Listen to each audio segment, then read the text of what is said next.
Imogen and I am an occupational therapy researcher, artist and arts facilitator, and I'm based in York.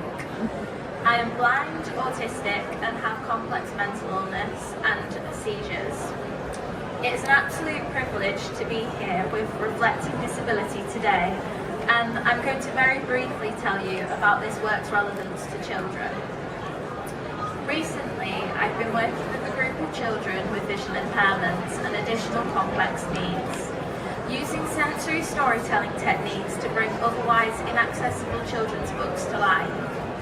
As part of this, I'm constantly searching for stories that will empower, make them see possibilities in the world for children just like them, and of course foster a love of reading.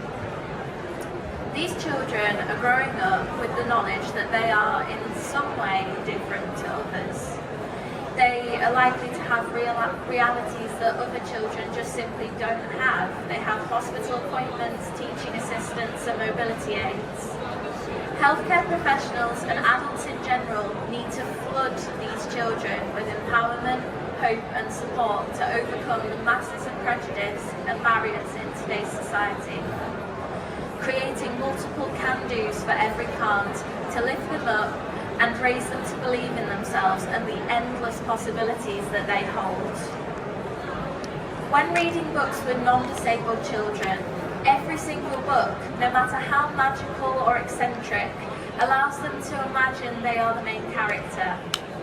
Often, this is not the case when reading with a disabled child. It couldn't be them reading the spell book, the print is too tiny. It couldn't be them running the race because their legs are not strong. Without good representation in children's literature, all the cans that we as adults work so hard to instill in disabled children quickly revert back to can'ts. Through working with this group and many other groups of disabled children, I found a significant lack of strong disabled characters in children's books. Being able to point out a person in a wheelchair in the background of an illustration isn't enough to inspire. It is simply reiterating that disability within today's society is overwhelmingly an afterthought.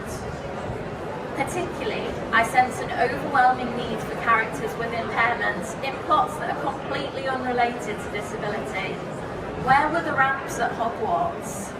Does disability make you exempt from being a witch or wizard? The temptation when creating a book with a disabled child is, of course, to signpost to morals, kindness, equality, and wider issues in today's society. The disability kind of becomes centric to the plot rather than just a cool fact about the character. Good inclusion is really quite simple to achieve. As well as enthusiastic nods to diversity with obvious references to disability aids like wheelchairs, simple details like a child reading with an overlay, as I've drawn there, is just as successful. It doesn't derail any plot, it doesn't particularly need any explanation, but for a dyslexic or visually impaired child, looking at that, sitting in a classroom, that simple colour block on an illustrated page can mean the world. It's them. It gives them the that could be me factor that non-disabled children get in most books. Disability is a beautiful spectrum of complexity, quirks and severity, and we need representation for all on the bookshelf. Having literature that represents all children can and does play an instrumental role in children embracing their disabled identities, becoming comfortable with taking up space in a world that tends to make their presence feel like a curiosity or an inconvenience. Reading can act as a door to magic, mirrors, self-affirmation for disabled children. We just need literature to empower this. Who knows, perhaps there were ramps at Hogwarts, we just will never know.